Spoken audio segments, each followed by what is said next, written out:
Eh, un buen saludo para iniciar mi participación en este 18 Foro de Investigación de Matemáticas Aplicadas en Ciencias Sociales es con el tema Contradicciones sociales y modelos para consistentes de explicación. Y por supuesto, uno de los puntos fundamentales es tratar de aclarar qué significan contradicciones. Pero vamos a empezar reconociendo que en muchos aspectos de la vida cotidiana, de la vida social, de la vida política, de la historia, del arte, hay contradicciones. Las contradicciones están presentes en todos los terrenos, como esas expresiones de que es imposible subir y bajar al mismo tiempo, que es imposible que una persona sea rica y pobre bajo las mismas circunstancias, como es absolutamente contradictorio aprobar y reprobar una asignatura al mismo tiempo y en el mismo sentido, o que hay enunciados que son correctamente imposibles, como decir que 2 más 2 es 4 y al mismo tiempo decir que 2 más 4 no es igual a 4. O en la cuestión física, que pensemos en la completa oscuridad y la plena luz simultáneamente. Bueno, fue Aristóteles, el creador de la lógica, quien estableció los enunciados básicos que mantienen ciertas relaciones de oposición. Habló de 4 tipos de oposiciones, que aquí están reflejados: proposiciones universales afirmativas, proposiciones universales negativas, proposiciones afirmativas particulares y proposiciones negativas particulares. Lo que señaló es que las universales se contraponen a las particulares y las particulares se oponen a las universales. Ejemplo que he puesto aquí: todos los mexicanos gozan de libertad de expresión, que sería una proposición de tipo A, que se contrapone a una de tipo O: algunos mexicanos no gozan de libertad de expresión. Estos enunciados contradictorios, como los llamó Aristóteles, no pueden ser al mismo tiempo ambos verdaderos ni falsos, de tal manera que si uno es verdadero, el otro necesariamente es falso. Aquí pongo otro ejemplo de proposiciones negativas, una negativa frente a una positiva. En ninguna dictadura se defienden los derechos humanos y en alguna dictadura se defienden los derechos humanos. Una de las dos tiene que ser verdadera. Ese es el sentido que tenemos de las expresiones que rondan entonces en torno a 4 definiciones de enunciados. Por supuesto, las lógicas posteriores habrán de emplear este terreno. Pero bueno, en la cultura griega clásica, y había quienes llevaron las cosas, estas cosas del pensamiento, desde el rechazo total de la contradicción, como fue el caso de Parménides, y el caso de Heráclito de Éfeso, que llevó el planteamiento opuesto. Fue Parménides de Elea quien sentenció que el ser es y el no ser no es, como ven ustedes allí en la diapositiva. Y por otro lado está exactamente en el terreno opuesto Heráclito de Éfeso, quien afirmaba que la contradicción está en todo, que la realidad es devenir, y con ello iniciar lo que después se llamará dialéctica con Hegel y con la dialéctica marxista. Para quienes ayer como hoy rechazan la contradicción, se apoyan en que nuestras proposiciones, es decir, las oraciones o enunciados con los cuales nos referimos a los hechos y a los acontecimientos, tienen uno de 2 valores, o verdadero o falso, que son mutuamente excluyentes y conjuntamente exhaustivos. Ese será un sistema de lógica bivalente, que es la lógica que se dio a partir de los trabajos de Lothar Frege, quien quiso dar una lógica justamente para las matemáticas. Entonces, pues aquí lo que estoy contemplando es esas ideas de que podemos manejarnos con contradicciones, pues se desarrollaron algunas en la Edad Media con pensadores como Nicolás de Cusa, pero ellos se movían en un terreno más bien de la teología o de las cuestiones propiamente gramaticales y de ese orden. La dialéctica empieza a tener un auge a partir, digamos, del siglo XVIII, y con la obra de Jorge Guillermo Federico Hegel, pues en estas contraposiciones, aunque desde luego que Hegel no utilizó esta nomenclatura, la nomenclatura es posterior a Hegel, de tesis, antítesis y síntesis, y que habla justamente de una afirmación inicial, una posición contraria llamada antítesis, y una posición final o decomposición de la tesis y la antítesis, que se denomina síntesis. Esa es la dialéctica, y de alguna manera este pensamiento es heredero de Heráclito. Pero nosotros en esta presentación nos interesamos por empezar con la cuestión propiamente formal y matemática, puesto que nuestro objetivo es ver cómo se relaciona la matemática con las ciencias sociales, y aquí una aproximación. Bueno, la contradicción lógica se escribe así. Hay una proposición, esas proposiciones tienen alguna asignación de verdad, y la contradicción pues dice que P y no P a la vez. ¿Qué es una contradicción formal? Bueno, las contradicciones formales tienen una precisión que no tenemos, digamos, en nuestro lenguaje ordinario, pero que pueden formalizarse.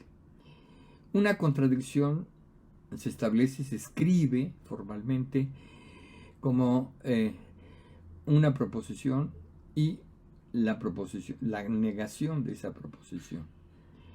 O sea, obsérvese que si tenemos una proposición P, cualquiera, habla de cualquier cosa, y su negación, si hay la negación, significa que la P, lo que se decía de P, se borra completamente.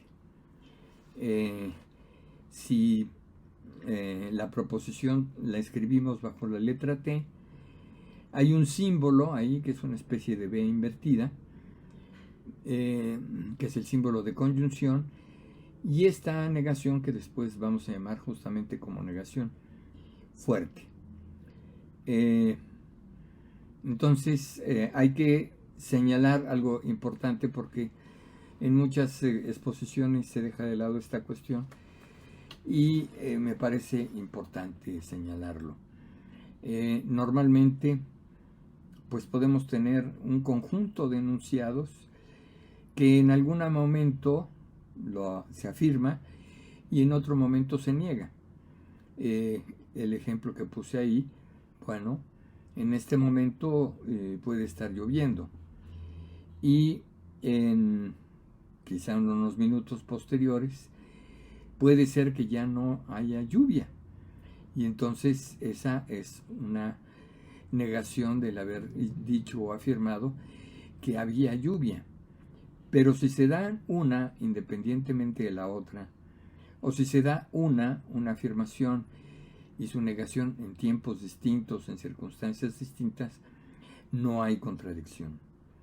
Para que haya contradicción, tiene que darse simultáneamente una proposición y la proposición opuesta de manera simultánea.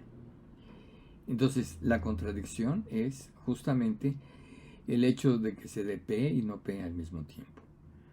Tradicionalmente, y por la lógica clásica, la fórmula P y no P fue considerado un sinsentido, algo que ni siquiera había que pensar, que no había que considerar, que no vale la pena pensar.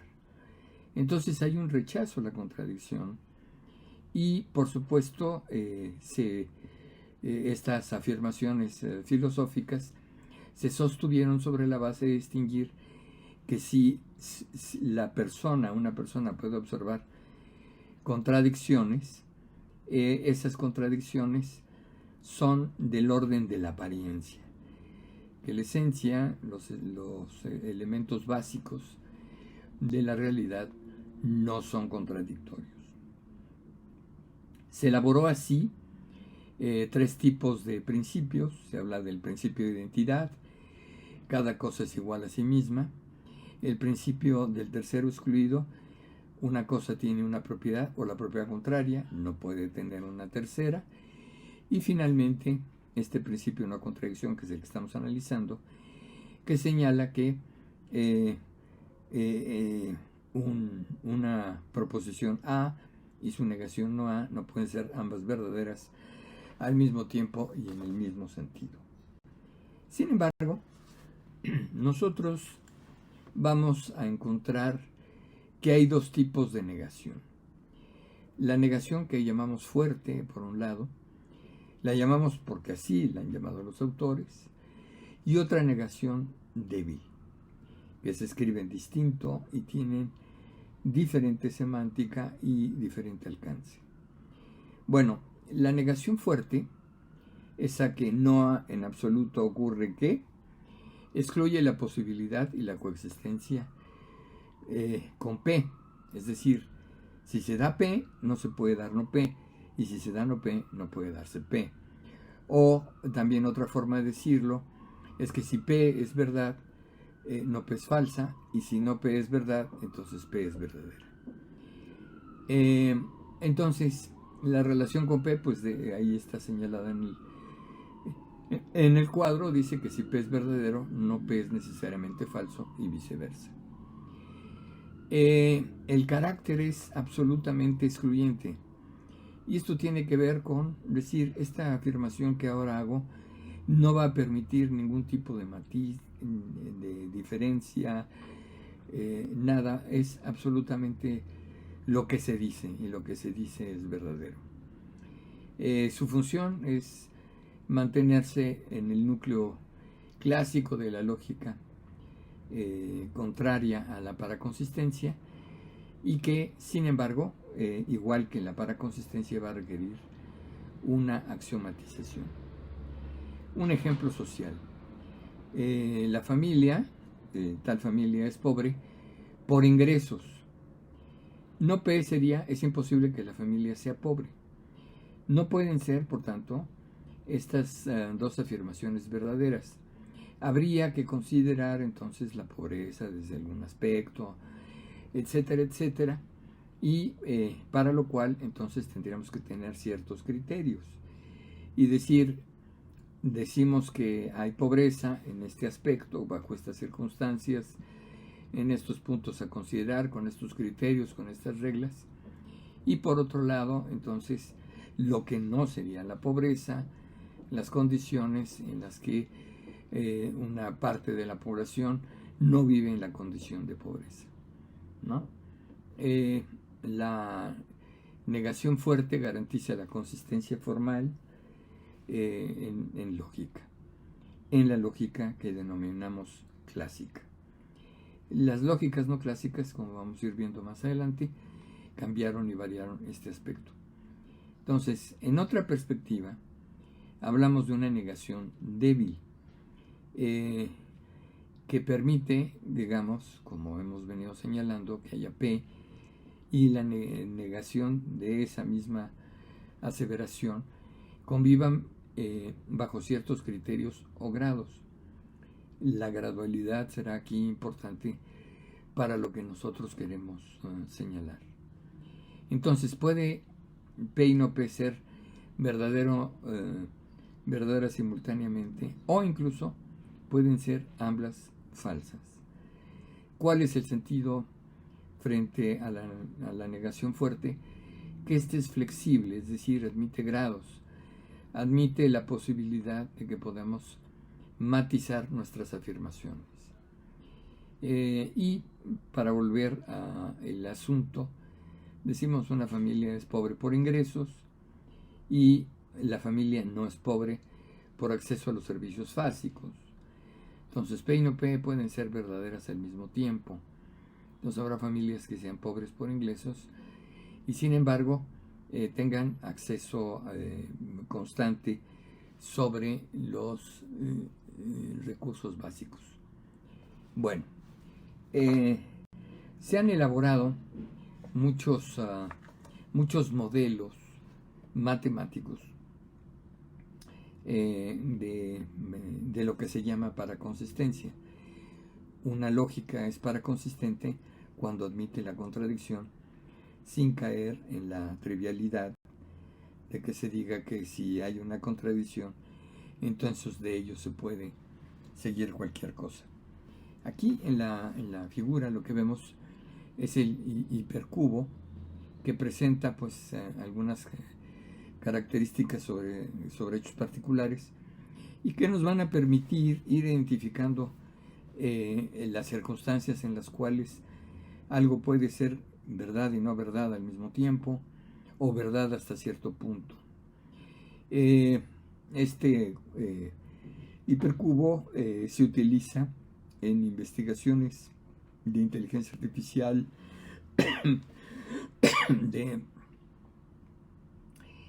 de procesos cognitivos, etcétera, y tiene que ver pues una cuestión ahí muy interesante respecto de las posibilidades de desarrollar un pensamiento cada vez más complejo.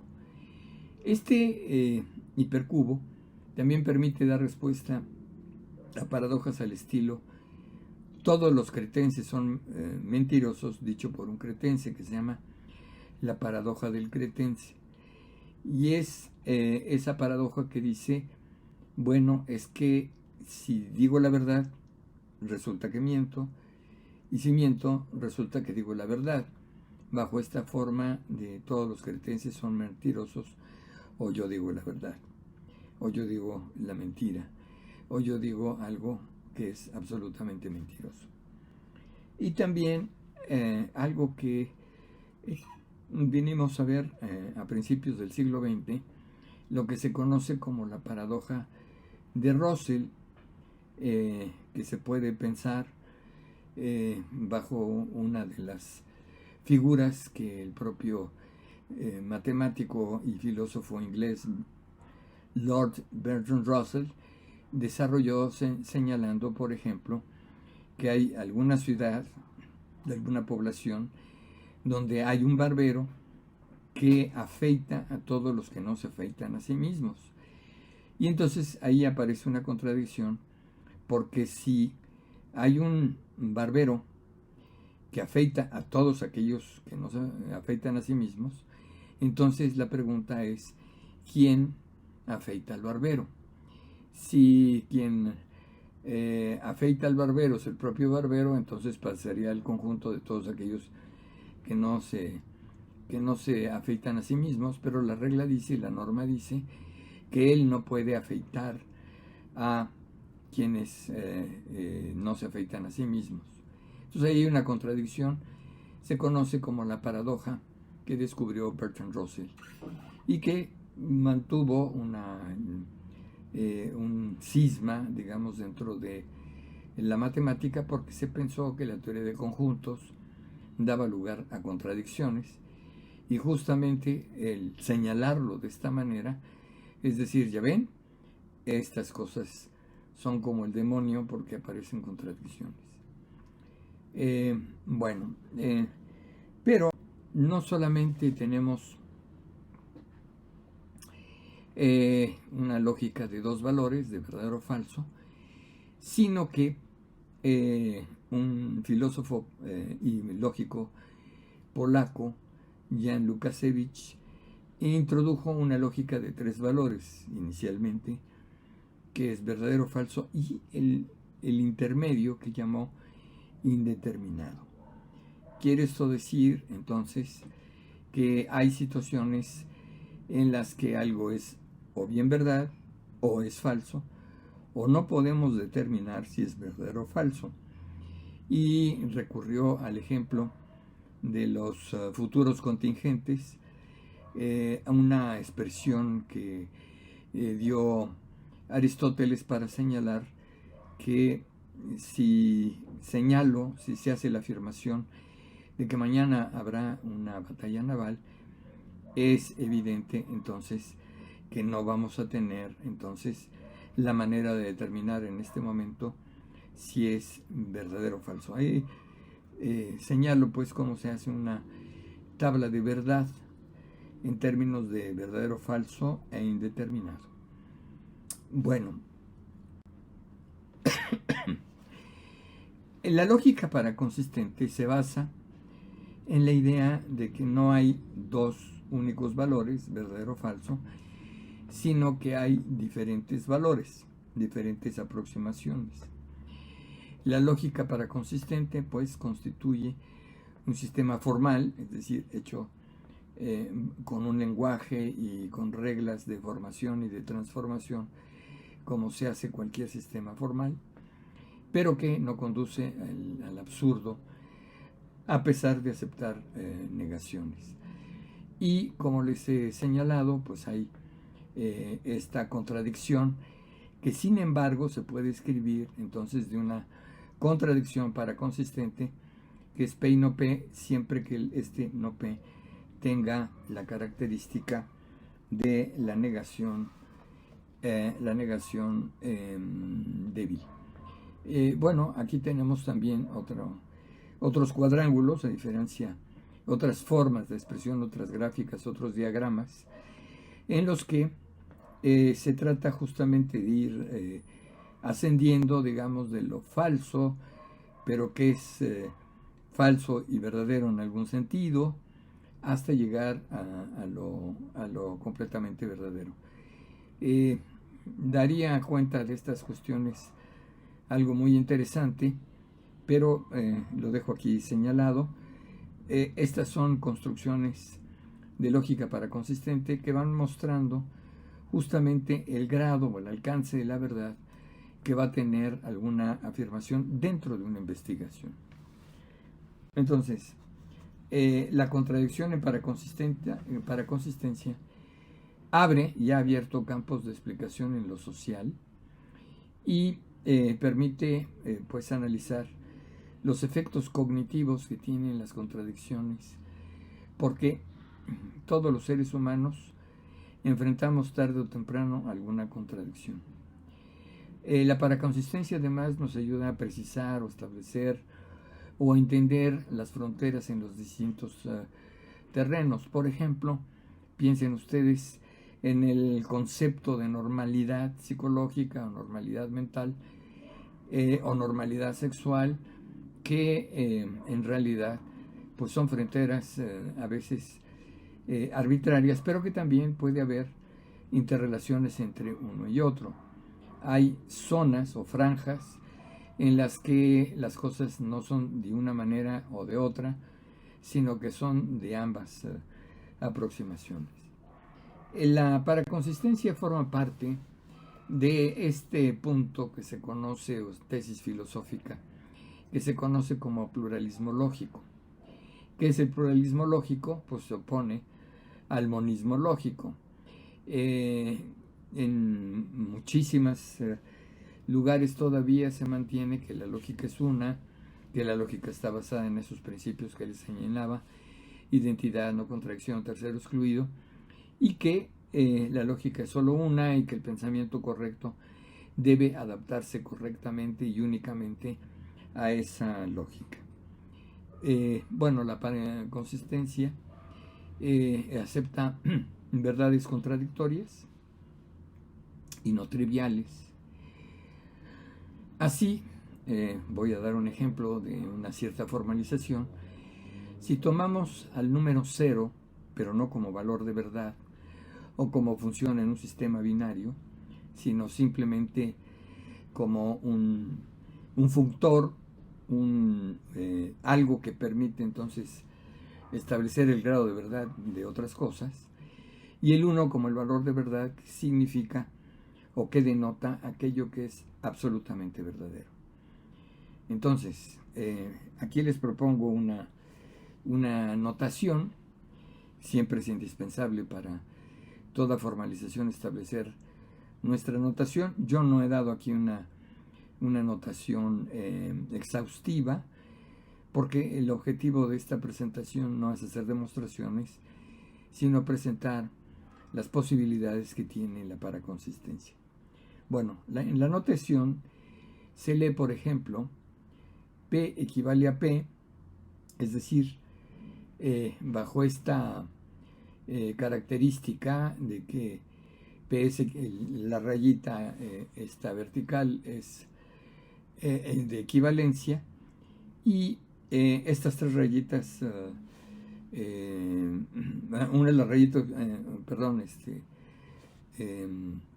de manera directa, horizontal, y las otras son tres rayitas verticales, que dice que P y Q es verdadero en la medida en que ambos sean miembros de la fórmula, ambos en la medida en que sean ambos miembros de la fórmula. Son dos formas de equivalencia, de tal manera que tienen alcances diferentes. Bueno, con ello podemos formar los siguientes teoremas. P es equivalente a lo absolutamente falso, es decir, escrito ahí, como ustedes pueden verlo, o P es absolutamente verdadero, escrito con esas equivalencias. Bueno, ahora, consideremos lo siguiente. No es lo mismo una verdad en la lógica clásica, que es bivalente, maximalista. ¿Qué quiere decir maximalista? Quiere decir que establece que solamente hay dos y solo dos valores de verdad. El valor de verdad verdadero y el valor de verdad falso. Pero es maximalista porque no reconoce que pudiesen haber grados intermedios respecto del sistema. De tal manera pues que en esa lógica, solamente con dos valores, pues no se alcanzan a decir, por ejemplo, digamos, el café está caliente. De una forma maximalista quiere decir o caliente o frío, nada más.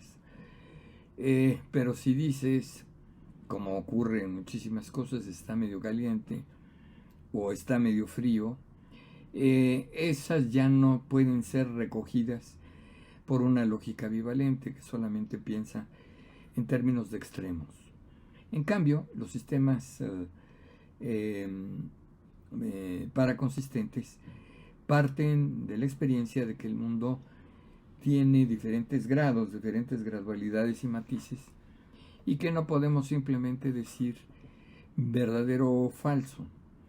Aquí el asunto es que hay asuntos, situaciones en las cuales algo puede ser verdadero y falso al mismo tiempo, o no tan verdadero y no tan falso. Digamos como aquello cuando en la experiencia de la vida cotidiana decimos que el vaso está medio vacío. ¿Está medio vacío o está medio lleno? Las dos cosas vendría a ser la paraconsistencia. Entonces, será una verdad lógica en algún sistema paraconsistente en un esquema como el que les presento ahí.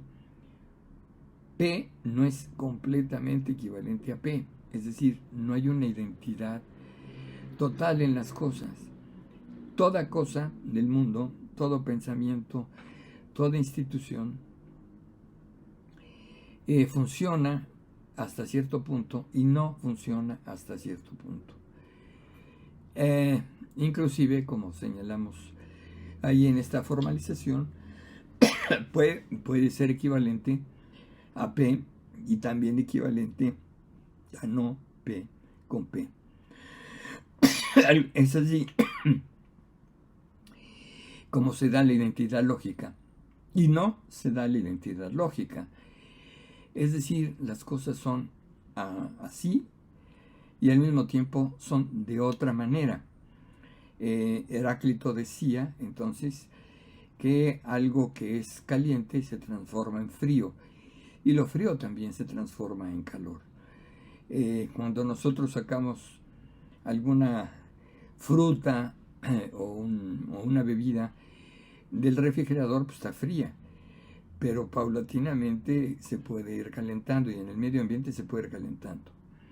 Ahora, a lo mejor esa bebida o esa fruta llegó a ser fría hasta cierto punto, pero con la temperatura que hay en cierto momento del día, se eleva a caliente. Pero si lo dejas a la intemperie y lo dejas en la noche, es muy probable que lo que era caliente se vuelva frío. En el mismo proceso. Entonces la lógica, para consistente, busca establecer que las verdades, incluso las verdades normales, son y no son al mismo tiempo. Se cumplen y no se cumplen hasta cierto punto. Esto no quiere decir, insisto, que todas las contradicciones sean iguales. Algunas contradicciones se mantienen en términos absolutos. Y ahí funciona perfectamente la lógica clásica. Nosotros nos enfocamos a esto que Lorenza Peña llamó el principio de Heráclito, que es un esquema teoremático. Cuando decimos que es un esquema teoremático, quiere decir que es un teorema que se deriva de otros, sea de un conjunto de axiomas o un conjunto de teoremas, y entonces así se establece la demostración de este teorema. Ese teorema dice entonces que, en referencia a esa circunstancia que señaló Heráclito de Éfeso, que nadie se baña dos veces en el mismo río. En consecuencia, pues, si pensamos que los entes que consideramos en nuestras teorías están en proceso, y estar en proceso significa estar cambiando, el esquema lógico de Heráclito representa justamente esa circunstancia. Y que dice que no es verdad que P suceda solo en la medida en que P, es decir, el proceso ha llegado a un punto dado, pero al mismo tiempo está cambiando. Lo que piensan estas circunstancias es precisamente el devenir, la transformación, el cambio. Y según establece la dialéctica, nada deja de estar en cambio. Las cosas son como son en un momento, largo, pequeño, enorme, según sean. Entonces nosotros vemos, por ejemplo, la historia de las sociedades occidentales y aún las orientales, por supuesto, que tienen vigencia durante determinado tiempo y llega otro momento en el que llegan a un colapso. Entonces, precisamente llegan al colapso porque antes eran imperios o instituciones altamente desarrolladas y luego se transforman. También Heráclito señala esto, que la guerra y la paz están en armonía. ¿Cómo? Dice, Heráclito entendía la guerra no como desorden, sino como lucha y tensión entre los opuestos, la guerra y la paz, el día y la noche, el hambre y la saciedad, etc., que crean la armonía, es decir, que crean una unidad, pero el proceso de cambio continúa. Bueno, en una representación aquí, más o menos, de los diagramas de Venn, pues tendremos, digamos, de esta naturaleza. Entre el P y el no P, en un diagrama de Venn, pues no habría una zona intermedia, no habría intersección. Entonces, por tanto, el afirmar en esas circunstancias que P y no P solamente podría ser falso. En cambio, la contradicción para consistente establece este margen intermedio donde P y no P conviven, como conviven, digamos, la vida y la muerte, como conviven, digo, en las sociedades con todas sus contradicciones, la riqueza económica con la pérdida de la riqueza económica, los avances tecnológicos con las consecuencias negativas que pueden tener los avances tecnológicos, etcétera. Entonces, siempre hay una contradicción y esta estaría entonces entre una y otra cosa. Y esto se afirma en términos formales de esa manera como les he señalado. Bueno, la contradicción no es un absurdo, por tanto, sino un recurso formalizable que da elementos para investigar y explicar procesos contradictorios. Los modelos paraconsistentes permiten, digamos, explicar aquellos fenómenos o procesos sociales tomando en cuenta las contradicciones. E insisto en esto, considerando que no todas las contradicciones son iguales. Como hemos visto, la contradicción bajo el principio clásico de no contradicción, al principio de contradicción que se maneja en la lógica paraconsistente. Aunque quizá esto no tiene que ver, sino cómo asumimos la realidad de investigar. Así, en el fondo, esta presentación, pues relativamente rápida, relativamente esquemática, pues nos está señalando que hay muchas maneras de aproximarse a una realidad por investigar y que esas aproximaciones pues no necesariamente son lineales, sino que hay una continuidad discontinua, una discontinuidad continua en los procesos, de tal manera que si nuestro punto de vista solo admite consideraciones estáticas, lineales, no cambiantes, pues ahí el principio de no contradicción clásico tiene vigor, que significa no aceptamos las contradicciones. En cambio, si nuestra visión de lo que son los procesos sociales, económicos, históricos, aparece como contradictoria, pues entonces tenemos que admitir estas verdades que establece la lógica paraconsistente, que se dan P y no P a la vez, o también, incluso como teorema, que P y no P no se dan al mismo tiempo. Entonces, esta es una situación contradictoria, porque efectivamente puede haber y no haber contradicciones en un mismo sistema. En esto de las matemáticas aplicadas a lo social, que permiten formalizar la complejidad de su devenir. Para eso la paraconsistencia puede ayudar. Entonces, pues, en resumen, yo diría, hay maneras de abordar los procesos que se siguen, que se observan, que se investigan, y que esos procesos los podemos estudiar tanto desde una perspectiva de lógica clásica, es decir,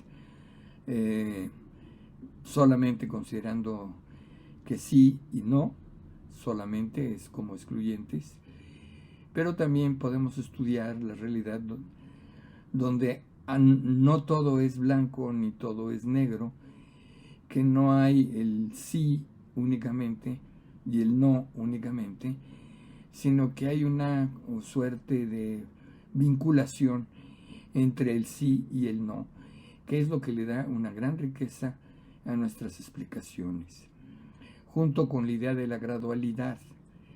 La gradualidad permite entonces entender que las cosas no son en blanco o negro, como hemos señalado, sino que las cosas, los procesos, tienen una parte, en una parte son negras y en otra parte son blancas.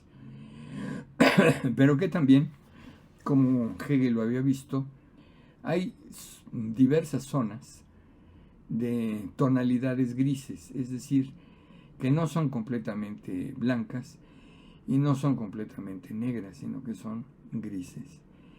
Y muy probablemente este instrumento de la paraconsistencia nos permita entender las contradicciones que vivimos en las sociedades antiguas y modernas, donde efectivamente el ejercicio del poder puede tener que ver con estas contradicciones que alargan la existencia de los seres humanos. La lógica paraconsistente es un instrumento formal que permite entonces hacer deducciones, construir deducciones, y que si no las traje aquí a colación es porque hay que establecer justamente qué significa una demostración, cómo se hacen demostraciones en una lógica paraconsistente, y hay ciertas complejidades. Pero pues adelanto la idea, una demostración parte del presupuesto de que hay determinadas enunciados que consideramos como premisas, del cual se infiere deductivamente, es decir, mediante ciertas reglas de paso que permiten pasar de esas afirmaciones a una afirmación final que llamamos conclusión, y en esas demostraciones ahí está el punto de la paraconsistencia. La paraconsistencia es demostrable en un sistema que admite justamente la posibilidad no solo de tener un tipo de negación, sino tener al menos dos tipos de negación. Por cierto, el término, el concepto de negación es altamente complicado, y disciplinas enteras como por ejemplo el psicoanálisis se han detenido a estudiar estas cuestiones de la negación de una manera bastante profunda. Entonces pues con esto termino mi presentación, que insisto es apenas una primera aproximación a estos temas tan apasionantes de la contradicción. Muchas gracias por su atento